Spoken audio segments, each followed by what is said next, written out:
És akkor itt vagyunk elvileg Tabdi megállóhelyen, de gyakorlatban szerintem itt volt a megálló, én úgy emlékszem, mert ott van szembe az Erdei út, és akkor itt van valami erdei iskola, és oda vezetett be. Hát ugye emiatt is használták a megállót a legtöbbször.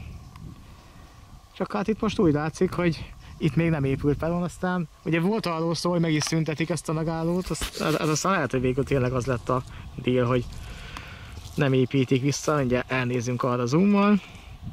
Ugye ott volt egy földutas átjáró, amire emlékszem, és igen, ott van.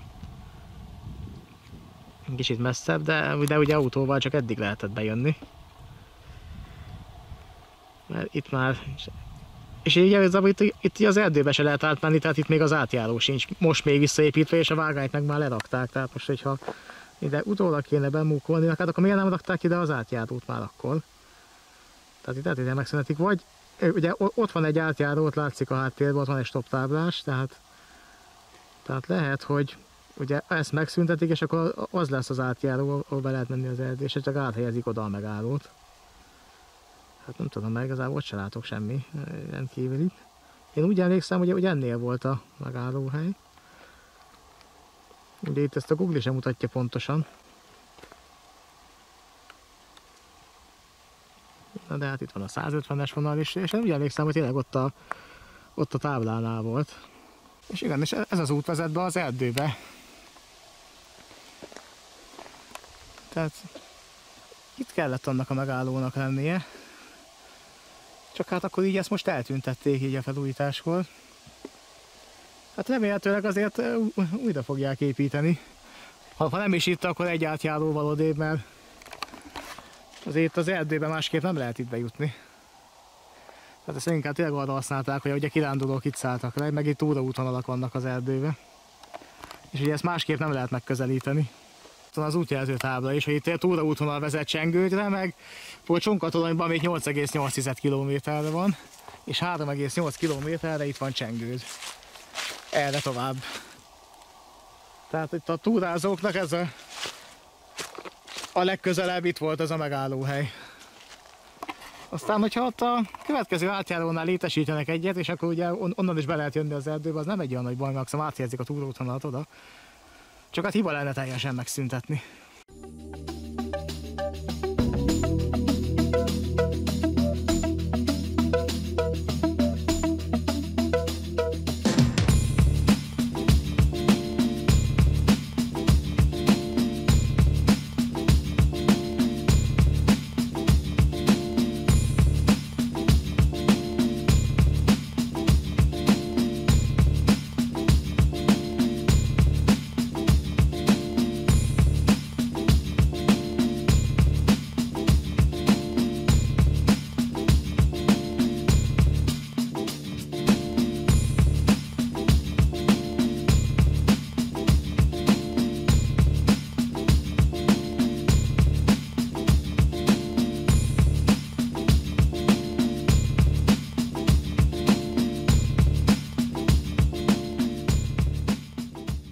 És akkor Csengőd állomás.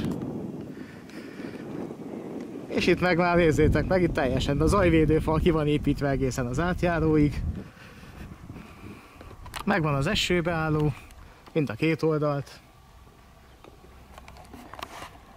Itt meg van a peron, és úgy néz ki, hogy itt is megállóhely lesz, mert vágánykapcsolat nincsen. Viszont szerencsére megvan ott az állomásépület ennek ellenére.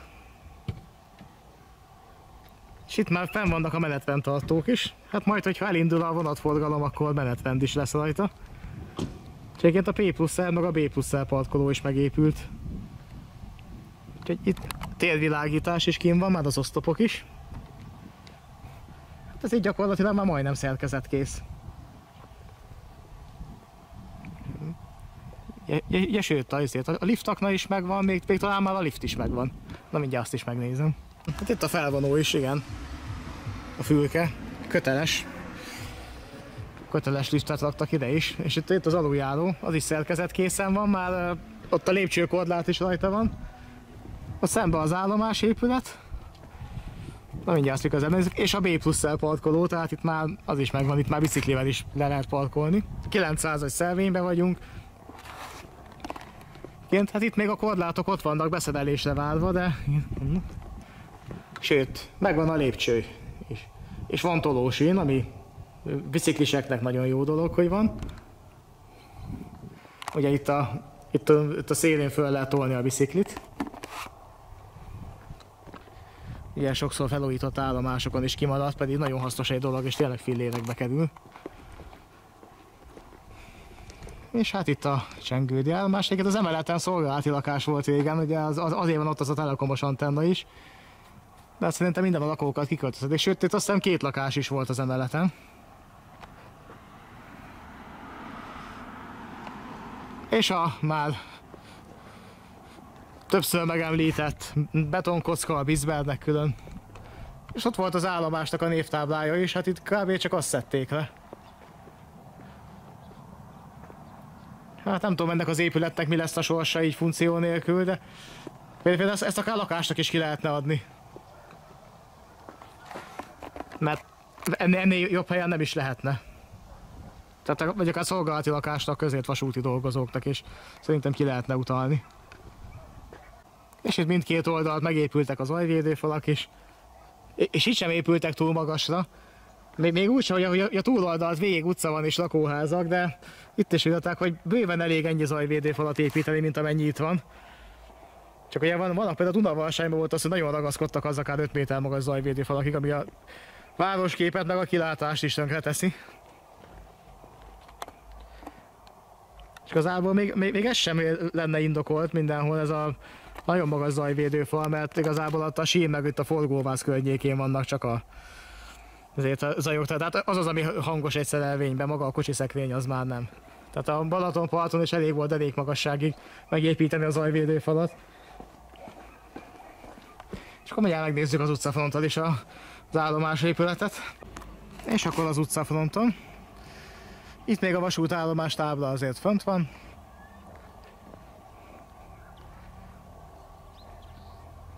Hát reméljük megmenekül az épület és találnak neki funkciót. Akár szolgálati lakásként, ugye 2 szolgálati lakásként simán ki lehetne adni szerintem. Lenne rá jelentkező. És akkor Solt Szent Imre fele fogunk menni, arra fele. Az lesz a következő, szintén megállóhely. Hát most úgy látszik, Csengődből is megállóhelyet csináltak. Azért előbb-utóbb ez még vissza fog ütni, mert hogyha majd kevés lesz a kapacitás, meg szerelvényeket kell félrerakni, akkor fognak hiányozni ezek a vágányok, amiket most így feláldoztak, és hát igazából ez pár fillér megtakarítás ahhoz képest, amennyit beleöltek ebbe az egész projektbe, 150-esbe, mert itt csilliárd számra mentek mindenre. És akkor nem ezeken kéne spórolni.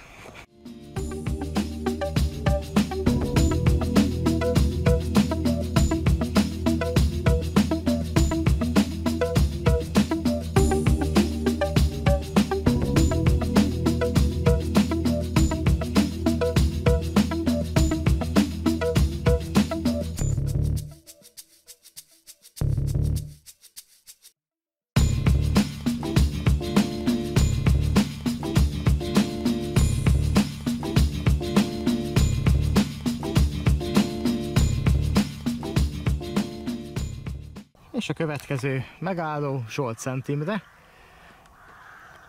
Friss labirintkorlátok, itt már kiépült a közlekedőjárda is peronokhoz, és mindkét oldalt az esőbe álló. Itt egyébként volt egy megállóhelynek egy épülete, de azt már korábban lebontották. Szóval jól emlékszem, már 2 évese volt itt.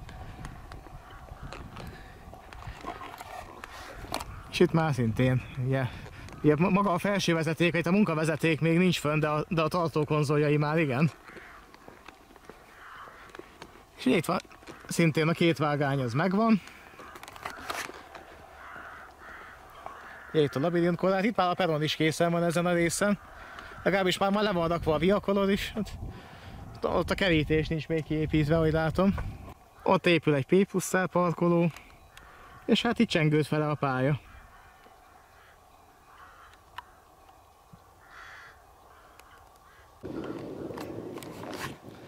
És hát akkor itt tovább.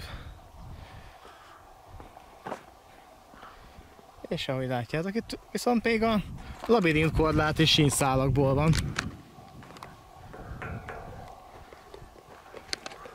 Nem semmi, és itt nézzétek. Készen van a járda is, ami a pedonokra vezet, és itt is egy fénysorompós átjáró volt, tehát ezt nyilván ez szintén változni fog majd, még az is lehet, hogy dupla sorompós lesz. És itt már elkezdték ledakni a viakodort is.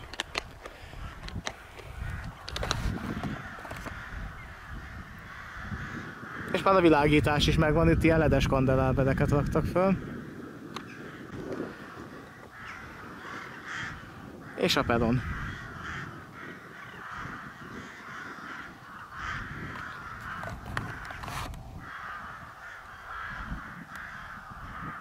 És itt ott a távolba következő állomás az már Fülöp-szállás lesz, ami viszont elágazó állomás, ott biztos, hogy megmaradtak a mellékvágányok.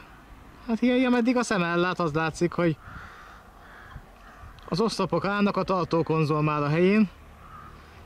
Hát itt már idő kérdése, és akkor jöhetek a plafontapasztók felrakni a felső vezetéket.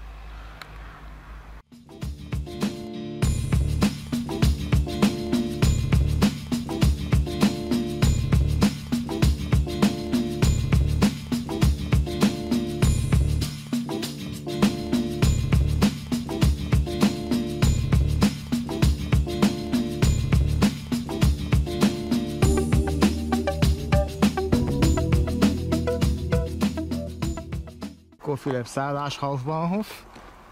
Azért itt is már haladósabb a dolog. Ugye egészen addig ki van építve a peron, elhúzták teljesen az átjáróig.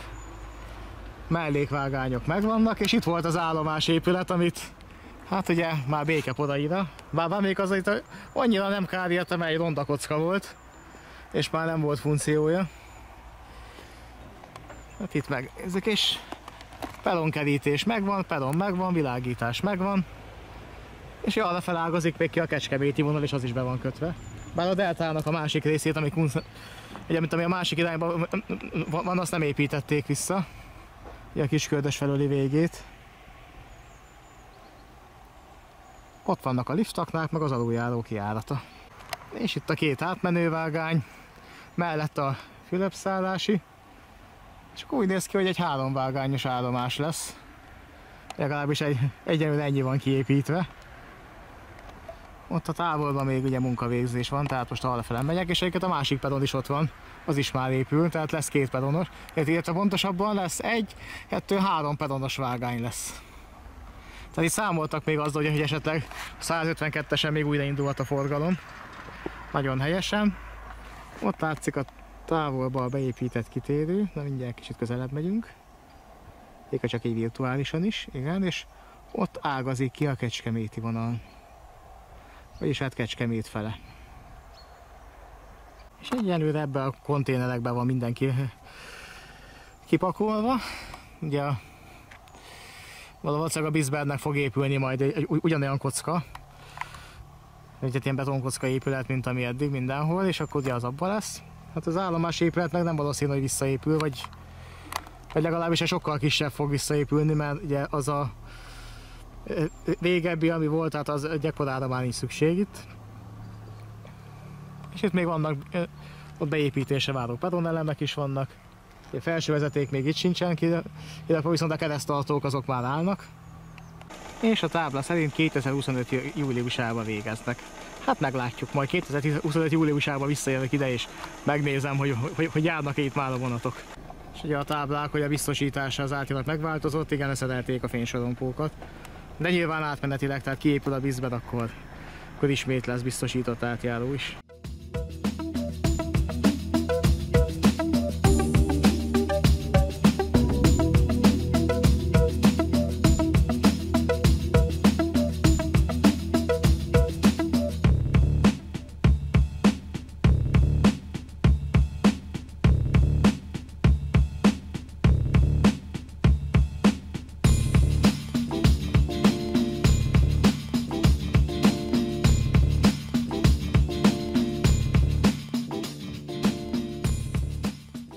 Következő megálló, szabadszállás, zajvédő falak folyamatban. Itt lesz a kapcsolókert, már az is épül. Magán a felvételi épületen most is dolgoznak. De itt valószínűleg jobban bele kell húzni, hogyha munkaszüneti napon is megy. Egy váltó az itt van. Tehát korábban is állomás volt, és most is állomás lesz.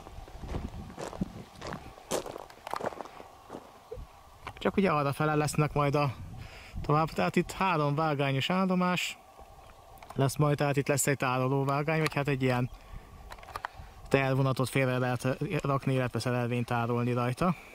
Túloldalt már kiépült az zajvédőfal, és a 2 peron. Hát igen, itt az épületen megdolgoznak, ugye itt még tart a felújítás nagyban. És ez már egy motoros váltó. Szóval itt van a beépített váltó, az egyik. Gondolom az állomás már igen a másik végén is. Most ugye munkaterületre nem tudok közelebb menni, de így megmutatom. Hogy ott van a másik kitérő. Hát igen, féltökű állomás szintén. Túloldali peron az már megvan, világítás is fel van rakva. Vezetéktartó oszlopok állnak, felső vezeték még itt nincsen, még tartókonzol se. És hát az állomás épületen dolgoznak most a legjobban. És valószínűleg ott kicsit később, bár itt nem biztos, hogy aluljáró lesz, lehet, hogy szintbeni átvezetéssel megoldják. Itt az aluljárónak nem látom egyenlőre nyomát. Valahol arrafele kéne, hogy legyen. Tehát itt lehet, hogy valahogy átviszik. Majd itt szintbe. Hát igazából egy biztosított átjáróval megoldható lesz.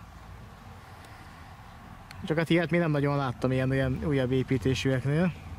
Tehát, hogyha nincs a közelbe útátjáró, akkor inkább aluljárót építenek.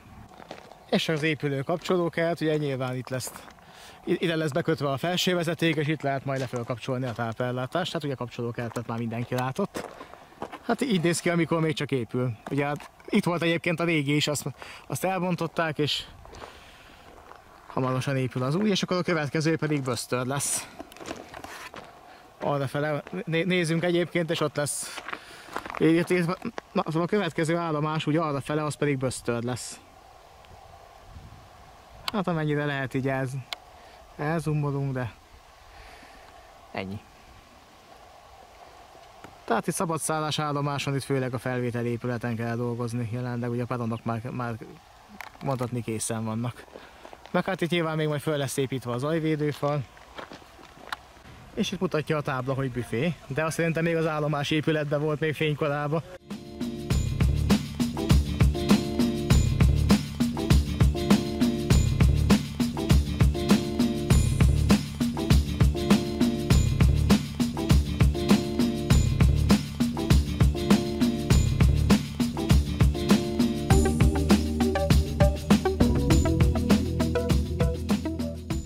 Következő állomás, Bösztör.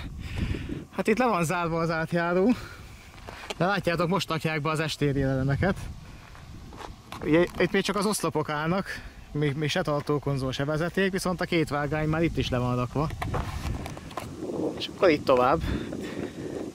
Innen most gyalogosan tudok bemenni, de se baj. Kis rögtönzött vonalbejárás a 150-esen. Ott van szembe az állomás épület, az láthatóan megmaradt. És itt egy 4 vágányos állomás volt Hajdanán. Hát most az átépítés után nem tudom mennyi maradt meg.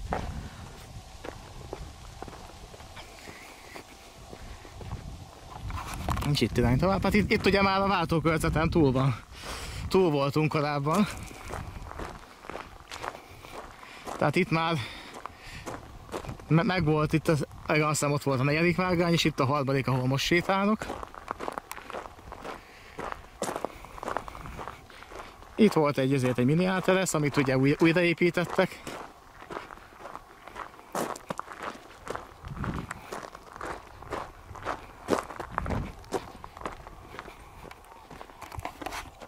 És ez volt az egykori rakodó. És akkor a váltókörzet. Egy váltó már beépítve, itt megvan a biztonsági határjelző. Hát és hát 2 vágány maradt a 4-ből. Itt lesz a kapcsolókert.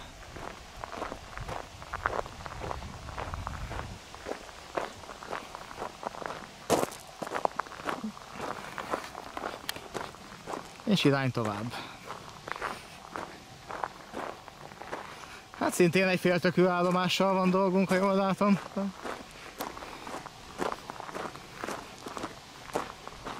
És akkor lényegében akkor forgalmi kitérő lesz, vagy lehet, hogy még ott arrébb lesz még egy tárolóvágány. Na majd ha odaérek, akkor kiderül. És zajvédőfal, az itt is van. Bár hogy minek, azt nem tudom, mert itt gyakorlatilag semmi közepén vagyunk, de van.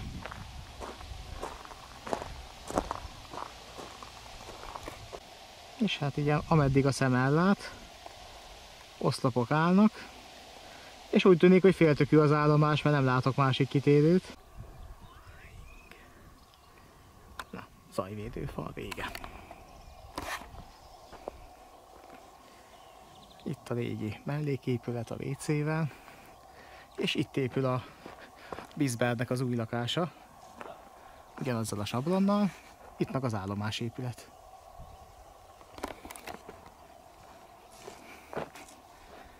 És arrafele tovább Kunszent Miklós. És itt az egykori állomásépület OSB lappal lereszkázva. Emeleten szolgálati lakás volt, a földszinten a forgalmi iroda és a váróterem. És akkor az egykori felvételi épület, illetve hát szóval akkor a felvételi épület innen oldalnézetből. Még innen lehet a legjobban nézni, és itt volt egy út még korábban, de azt most le van zárva. 2 éve még ott arra felmentem tovább. Hát ez itt most nem lehetséges. Úgyhogy innen csak visszafele lehet menni. És nézzük csak. Aha, ott van egy átjáró.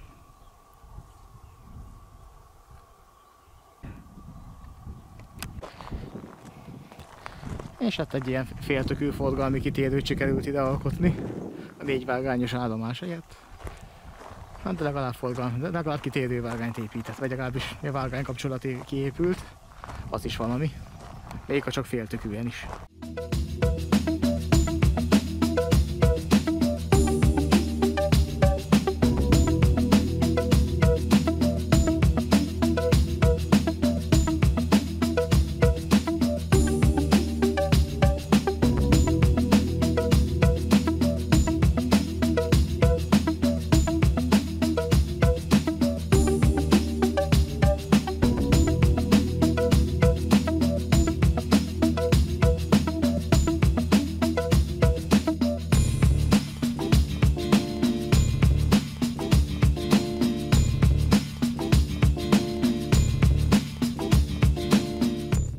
Kunszent Miklós Hausbahnhof.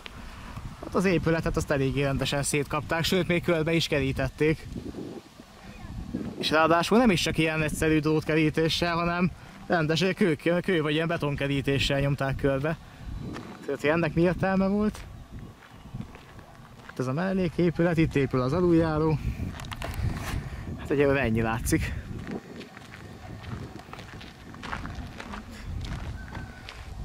Még az áruraktár megmaradt, ahogy látom.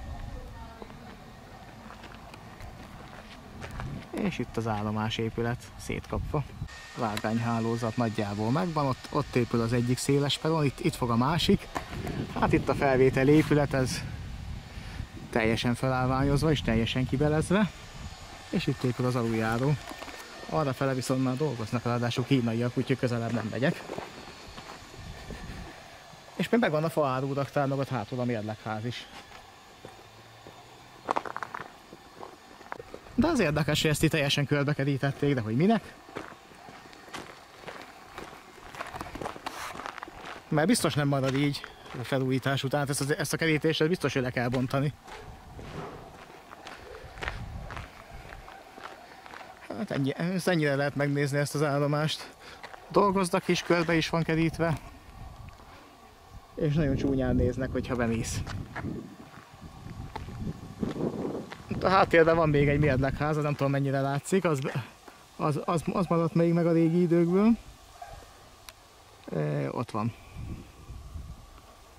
meg mellette a faáruraktár. Azt csodálkoznék, hogyha ez a felújítás végén is megmaradna.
És a következő megálló a Dömsöd, az a vasútállomás, ami egyébként Apajon van, tehát az ott szembe, az ott már Apaj, és Dömsöd innen 8 kilométerre mögöttünk van.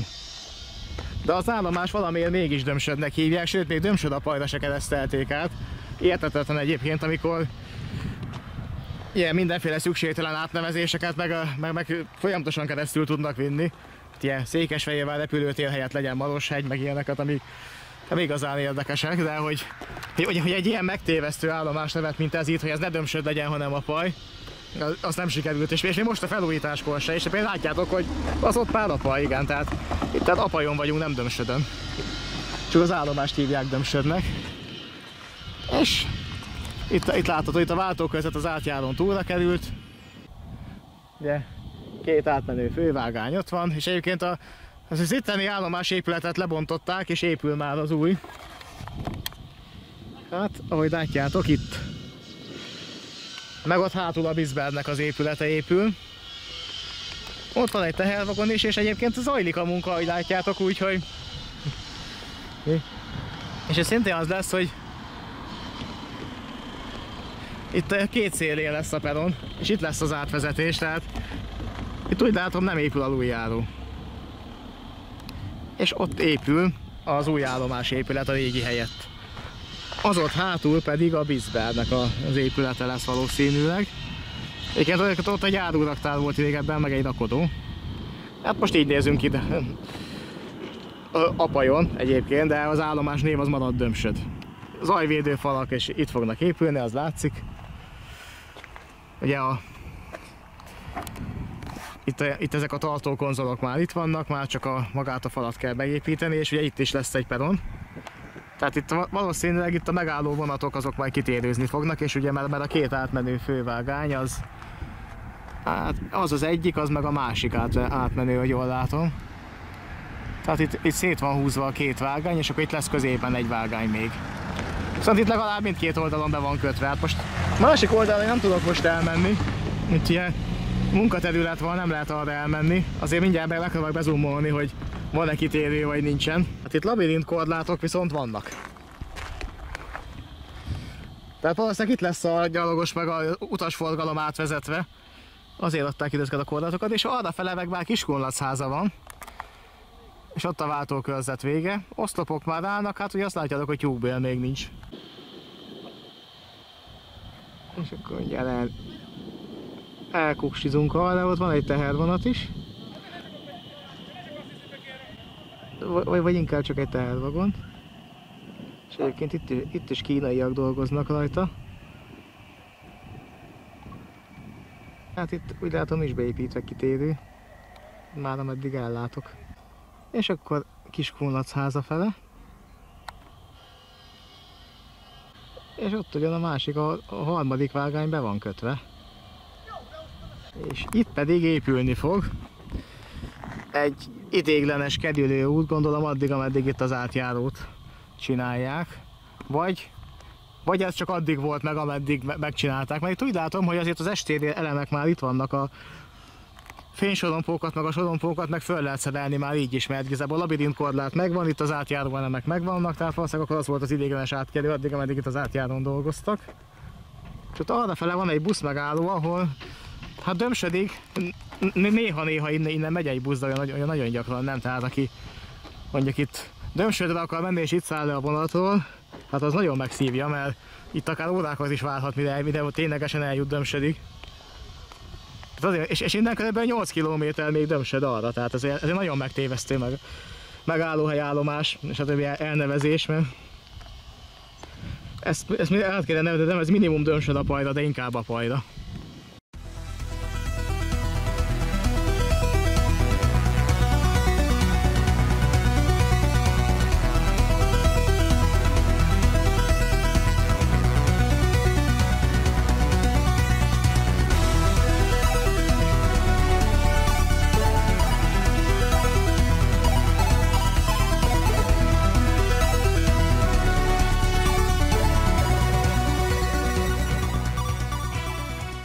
És akkor én már Kiskunlachházán.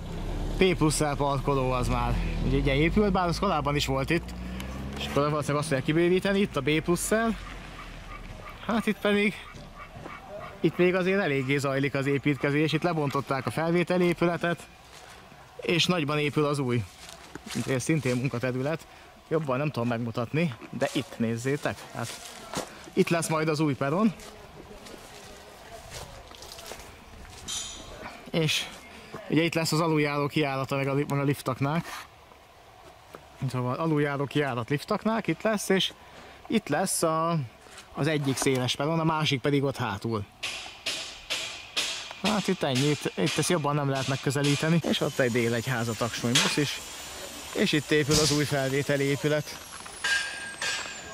Hát ezt ennyire lehet megközelíteni. És egyébként itt is csak a kereszttartók állnak, a felső vezeték az még sehol. És akkor Kiskunlachháza. Innen jobban látszik, itt van az egyik peron, az új, ott épül, és ott a háttérben lesz majd a hátsó. Itt van egy Sviters kis gép. És itt viszont már állnak az új fénysorompók is, hát gondolom, hogy ezek már az újak. Ott ugye nincs még beüzemelve, ezért is vannak lezacskózva.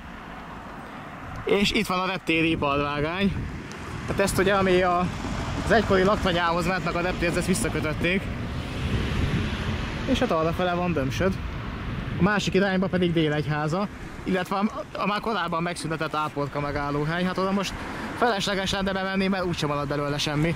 Tehát ott ahol teljesen az egész alépítményt eldúlták, ott az a megmaradt peron, amit még 2 évvel ezelőtt ott itt filmeztem, az már biztos nincs meg.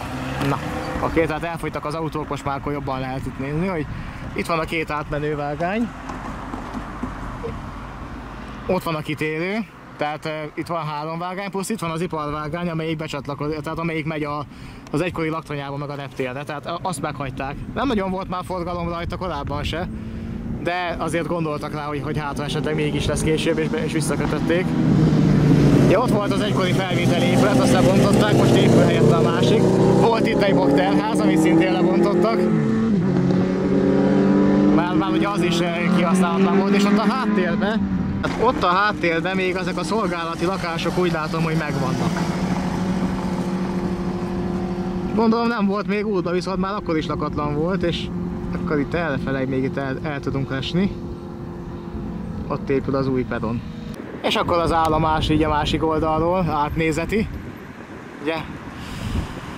Végül is van 2 átmenővágány, van egy mellékvágány, egy ilyen félreállító. Hát ugye ennyi maradt meg Kiskunlachházából, plusz ez az iparvágány, ami a reptér fele megy. Ugye most építálok a reptéri iparvágány, egyébként azt hiszem 2 vágány ágazott ki innen korábban. Hát egyet hagytak meg, hát és amekkora forgalomra számítanak, ez is bőven elég.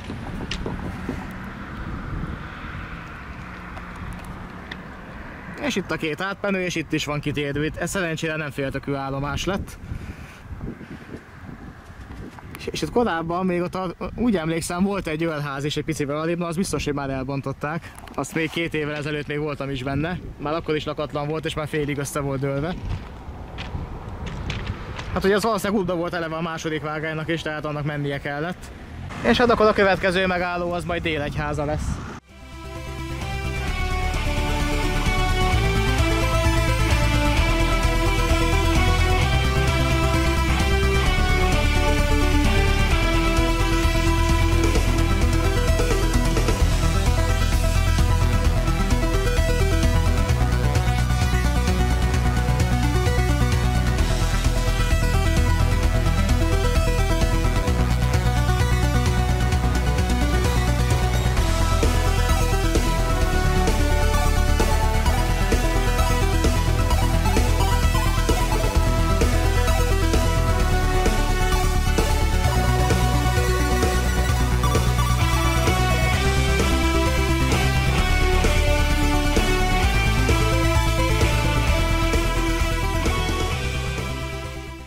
legrosszabbkor sütött ki a nap, megint egyébként Délegyháza. Itt volt egykor az állomásépület, hát ezt jól elintézték. Lett helyette ez a Londa Kocka, ez ebben lesz a vízben, és ez az az oldal, ahol látszik is valami. Délegyháza, ott lesz a széles peron, kicsit beljebb. Itt még a régi MÁV kerítésből valamennyi megvan ott. Hát a felvételi épületből semmi. És ott lesz az új kapcsolókert. Talán még az. És itt az új kapcsolókert. De közben elmegy egy vonatpótló.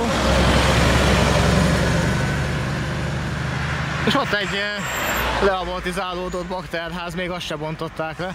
De valószínűleg azt sem fogja túlélni a felújítást. De ugye a régi kapcsolókert helyén már épül az új.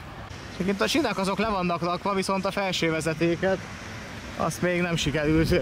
Tehát felső vezeték még itt sincsen, a vágányok megvannak. És akkor itt mindjárt belesünk. Nagyjából ennyi az, amit lehet. Innen melyik egy munkaterület, és most is dolgoznak, tehát itt ahol legjobban le vannak maradva, ott munkaszüneti napokon is megy a munka. Így áll most Délegyháza. Ott azért látszik, hogy hol lesz a peron, ott a világítás is fent van már. De úgy látom, hogy például tehát a világítás az már ott van a peronon, a viakoló nem. De a peronszegélyek igen. Hát ennél jobban sajnos nem tudom megmutatni. Még itt látszik két liftakna. Ott meg az aluljáró, ennek a kijárata, de kb. Ennyi. Hát meg itt még valami épül. Tehát itt az egyik falán, meg ott a zsaluzás látszik valamennyire. Hát arrafele pedig az a baj, hogy ellenfényben van, de ugye onnan jöttünk, az már Kiskollatháza. Hát, itt még épülni fog valami.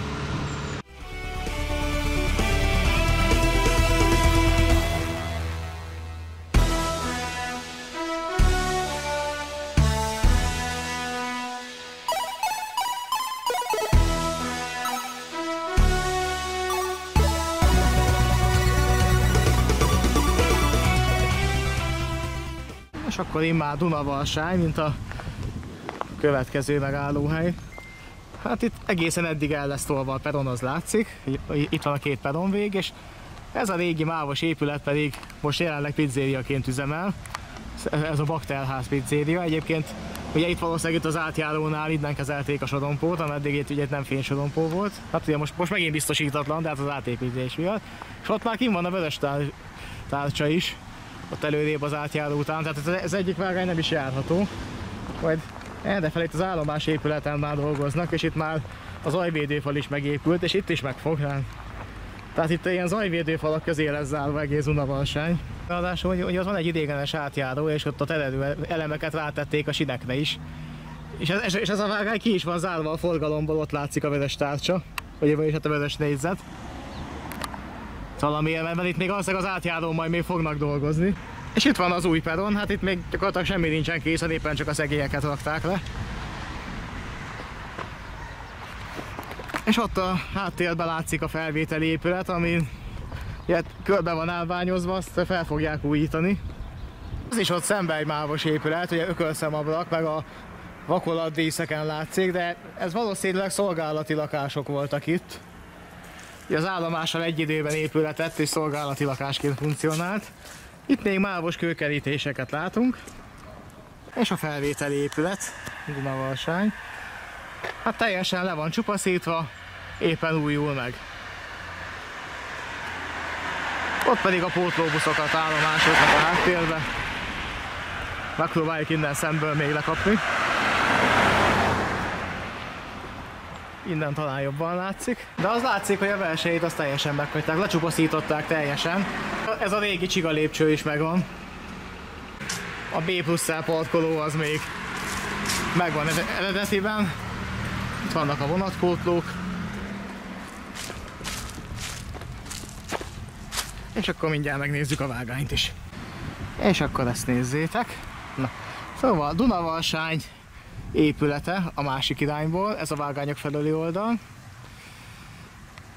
Hát kíváncsi leszek, hogy amikor megújul milyen lesz, gondolom próbálják valamennyire eredeti állapotában helyreállítani. És remélhetőleg funkciót is találnak neki. Hát itt pedig a két vágány, ami elkészült itt. ugye a peronok mind a két oldalt, és ami viszont ugye érdekes, na megpróbálok ide hajolni, hogy hát akkor már nem látszik, de még így is ellenfényes, hogy a zajvédő falakat nézzétek meg, hogy milyen magasra megépítették, tehát ez máshol nem nagyon van a vonal mentén, ilyen magas zajvédő falat nem, viszont én úgy tudom, hogy itt a helyi lakosok hisztizték ki, hogy ilyen magas legyen, és hát ugye nem értették, hogy igazából nincs rá szükség, mert a zaj az nem azért a kocsi szekrény fölött keletkezik, hanem a forgóváznál, tehát egy fele akkor a zajvédőfal is pont ugyanannyira megfogja a zajt, mint egy ekkora, viszont ez majd tönkre fogja tenni a kilátást. És egészen addig az átjáróig beépítik a zajvédőfalat, ami viszont ugye a rálátási háromszög szempontjából sem minden, mert azért a belátás az átjáróba is korlátozza. Mondjuk egy fénysorompó hiba esetén így nehezebben lehet belátni az átjáróba. Hát itt pedig ugye az építőanyagok itt vannak felhalmozva, hát ugye folyamatosan épül majd a felvételi épület. Építőanyagok felhalmozva, felvételi épületen dolgoznak. Tehát ezek az új horgonyzott felső vezetékosztopok, ezek olyan tartósabbak, mint a régebbiek voltak. Ugye a peront azt még itt éppen csak feltöltötték, de még ugye nem térkövezték le, és nincsen felső vezetése, tehát itt még van tennivaló. Itt pedig állt egy épület egykor, amiből már csak a mávkerítés maradt meg. És majd a következő megálló az Taksony lesz. Hát itt még a melléképülete megmaradt, aha, azt nézzétek, az egykori csirkeól az megmaradt.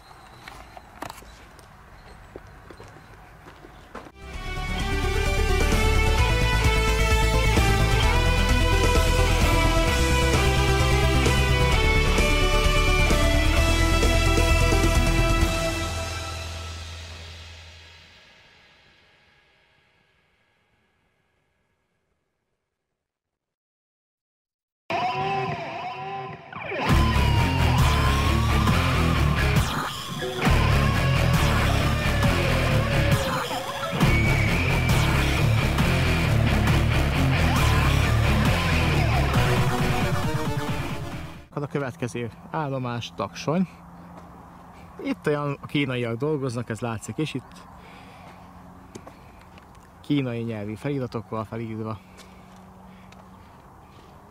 És szintén itt már készen van a peron, a zajvédőfal az még nincsen, vagy nem teljes mértékben, viszont meghagyták azt a régi szolgálati lakást, hogy akkor is üresen állt, meg az átjáró előtti másik is üresen állt. Már 2 évvel korábban is, és megmaradt. És szintén ott az aluljáró kijárata az megvan, a két liftakna is már elkészült, itt már a viakodort is lerakták, és itt az állomásépület, amit szintén újítanak fel. És itt volt egykor a bubeton ösvény, ide kirakva, hát azt már eltüntették, miután egy másik videós kolléga itt szintén erre járt még korábban és lefilmezte, mert ugye közterületen volt. És hát nem volt ráírva, hogy titkos. Aztán meg rászóltak, hogy vegye le azt a videót, mert hogy ezek titkos információk is vannak. Az más kérdés, hogy akkor miért rakják ki közterületre. És akkor mindjárt megnézzük innen a utcafrontról is a taksonyi épületet. És akkor az utcafrontról a felújítás alatt lévő taksonyi állomásépület. Még ez a takarófólia is illik hozzá. És itt van mellettem egy busz, fel van rászerelve a posztterminál. Hasonló buszokra szereltük mi is.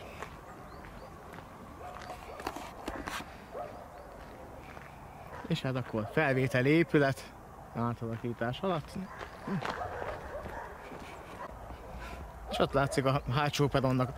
Hát akkor ott van a hátsó peron is, tehát 2 peronos vágány, hát illetve 2 peron lesz, és gyakorlatilag aztán 3 peronos vágány. Így fog kinézni Taksony. Dunavarsány fele. Tehát, hát az egykori Sziget-Szent Miklós felé vezető hívnek a kiágazását, azt most eltüntették.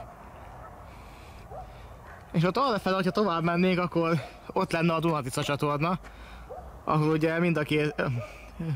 Ugye korábban is volt ott egy híd, de most ugye 2 hídszerkezetet kell oda építeni, ugye 2 vágány miatt. Az egyik már készen van, a másikat meg úgy tudom, hogy most építik.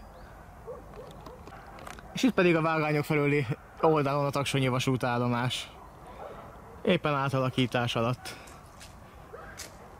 És itt lesz az aluljáró, hát látjátok, a kereszttartók már megvannak, de a felső vezeték még nincs. Itt viszont most jelenleg munkavégzés nem zajlik. Ugye itt már gyakorlatilag a peronok készen vannak. Itt már szerintem a munka oroszlán része az a Bizbel telepítés lesz. Területileg. És akkor itt vagyunk Taksonynak a Hadaszti felüli végén. Gyakorlatilag már közigazgatásilag Dunaharasztin vagyunk, és ott a Duna-Tisza csatorna két hídja. És ebben mind a kettő ezek szerint ki lett cserélve. Hát, illetve ugye egy híd volt, aztán amikor épült a második vágány, akkor ugye ott az egyiket itt helybe összerakták, és aztán utána szétbontották azt, ami itt volt, és annak a helyére építették azt a másikat. Gyakorlatilag akkor itt most van két, és akkor itt volt egy átjáró, ami most éppen le van zárva és nem használható, viszont az STV elemek már megvannak. És ott a háttérben pedig már a Dunaharaszti alsó, vagy ahogy a helyiek hívják, a Kismáv állomás van. El is zoomolok addig. És ott van, igen, ott van. Az már a kis állomás, sőt ott a háttérben már látszik a nagy is. És a Duna-Tisza csatornán lévő híd. Hát most lassan már kezd lemenni a nap, úgyhogy most nem sétálok el addig, mert ugye időt kell nyerni, hogy még Dunaharasztira is elérjünk, még világosba. De ott látszik az zajvédőfal is. Vagy legalábbis a zajvédőfalnak itt lesz a helye.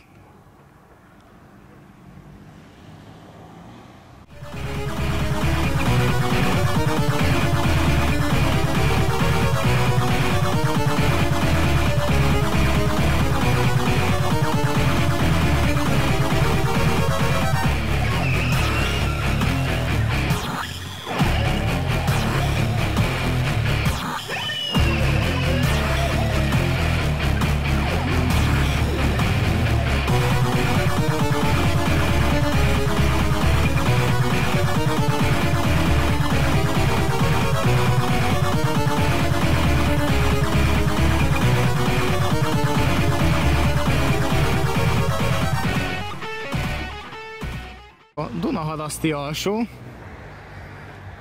Ugye valószínűleg itt lesz az átvezetés majd. Ugye ezt már itt meg van csinálva a labirintkorlát. És akkor amit így meg tudok mutatni, a két oldali peron. Ugye a szegélyek már megvannak, hát még fel van töltve, de még a viakolod nincs lerakva. De azért alakul ez is. És látjátok, ott a zajvédőfal is már látszik, hogy hol lesz. Hát ez Dunaharaszti alsó, ahogy a helyiek hívják, a Kismáv állomás. És ott a távolban van a Dunaharaszti.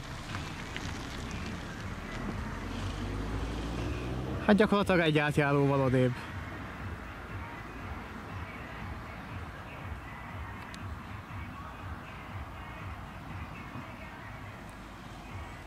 És ugye Dunaharasztiból is megállóhely lesz. Úgy tudom, hogy nem hagyják meg állomásnak, ugye itt van Taksony nem messze. A háttérre pedig a Duna-Tisza csatorna hídja, amit már az előbb mutattam.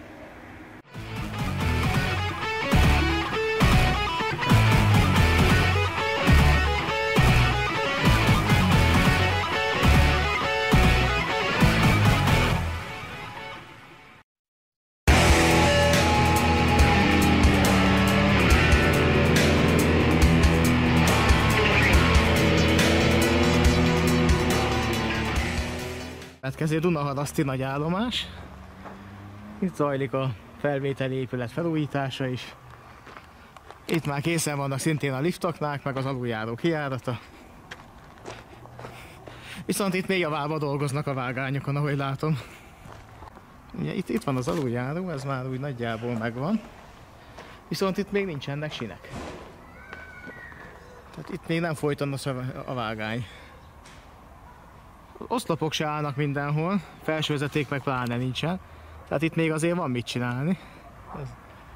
Az is látszik. És itt van az állomás épület a vágányok felől.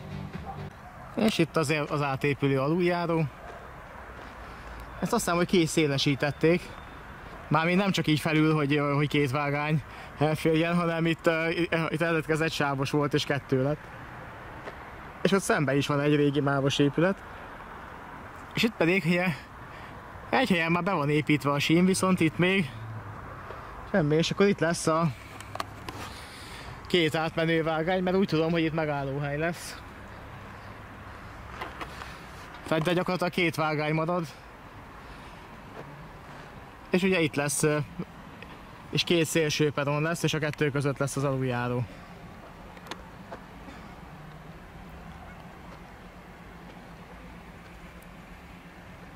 És hát itt még ilyenkor is van munkavégzés, mert hát itt még a bagikövet is el kell egyengetni. Úgyhogy igazából az alépítmény készen van, de itt a vágányépítés az még zajlik. És errefele tovább, itt a következő állomás a Soroksár. Így arrafele tovább, hát illetve itt van még a Birknek a vágánya, most az addig ugye van folytonos vágány, mert ugye a Birknek és a fogtói növényolajgyár és a Birk az, aminek az átépítés alatt is folyamatosan fent kell tartani a kapcsolatát, mert ugye minden nap van szállítás, és egy napot sem eshetnek ki.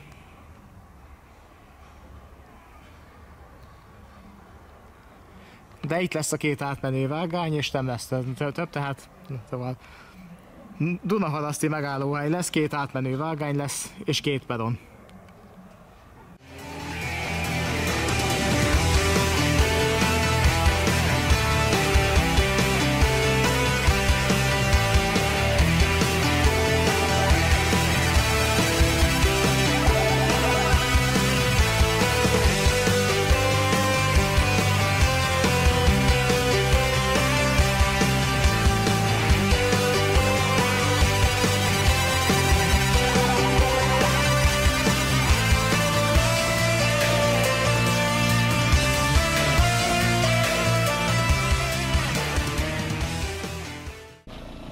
És akkor a következő állomás, a Soroksár.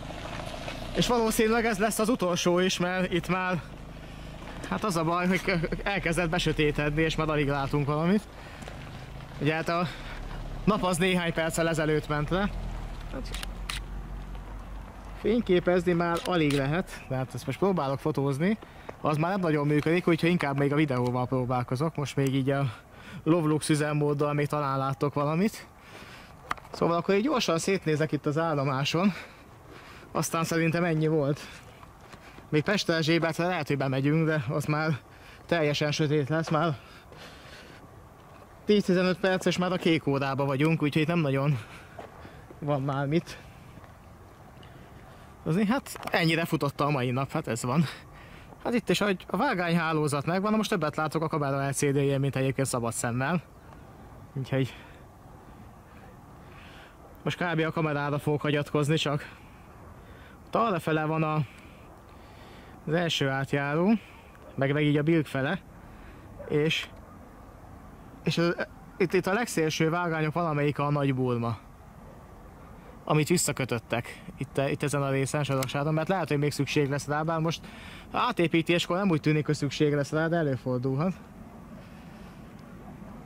Illetve számolnak vele ezek szerint a jövőben legalábbis a 142-es vonalig, mert ugye addig nem törölték a vasúti jegyzékből. Hát és hát itt van akkor az állomásépület, teljesen felállványozva és kibelezve. Ott arrafele lesznek az új peronok. Ugye szokás szerint ott ugye a liftakna meg az aluljáró szerkezete az már megvan. A háttérben volt egykor a soroksári felüljáró, amit a második világháborúban lebombáztak, és azóta se építettek újjá, és most már nem is lehetne, mert ugye a magasság nem engedi.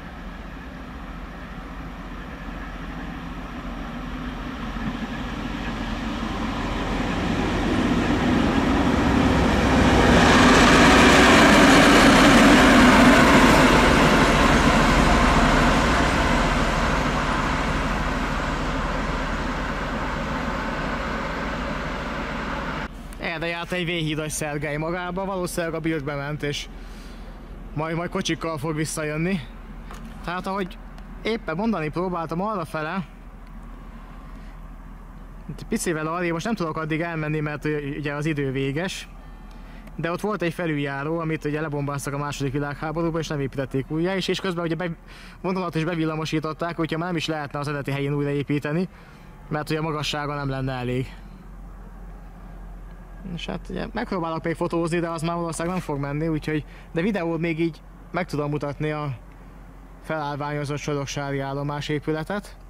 És itt is a vágányhálózat már megvan, és a másik oldalt volt még egykor a Kisburma, amelyik a Fradiba, hát ugye Fradi pályaudvar fele ment, innen Soroksára Kisburma, de azt már korábban felszedték, viszont kihúzó vágányként egy csonkaszakasza megmaradt.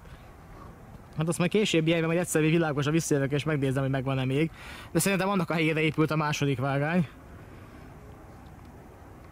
És ami még esetleg feltűnhet, vagy valószínűleg fel is tűnt, hogy tartóoszlopok még alig vannak, tehát még azért itt még... Tehát felső vezeték tartó oszlopokat még nem rakták le végig, és felső vezeték sincs. Viszont ezen a szakaszon meg a birk miatt van forgalom. És akkor Soroksár állomás épülete a utca felőli részről. Így sötétedés közben. Úgyhogy szerintem maximum Pesterzsébethöz még meg lesz, bár ott fotó már biztos nem lesz.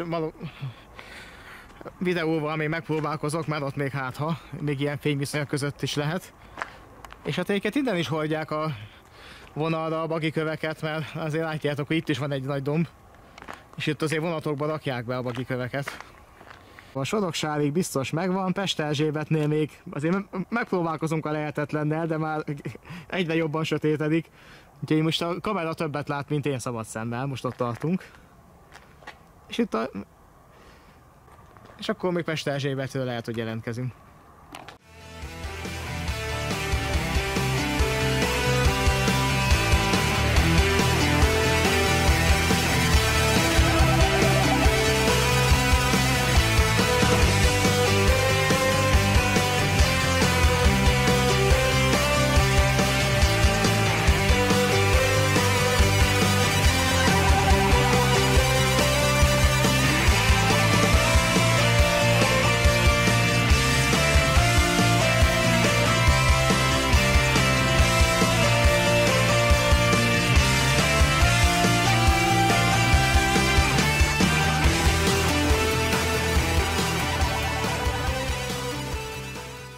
És akkor Pesterzsébet. Hát itt ennyi történt, elbontották a régi peront. Be vannak készítve a sínszálak, hát sok minden nem látszik, de itt van. És a második vágánynak a helye már elő van készítve. És ott pislog a háttérben a fénysorompó. Úgyhogy itt azért van, ezen a részen van vonatközlekedés, úgyhogy itt szükség is van rá. És be vannak már a sínszálak készítve ide a két aktív sínszál közé. És ott később ott a híd után lesz a nyomvonal korrekció. Hát most azt se lehet innen megnézni, hogy áll. De hát ez itt mind Pesterzsébet. És itt volt egyébként a túloldalt egy ilyen régi, ilyen egyedi építésű állomási épület, amit még a 2000-es évek elején elbontottak.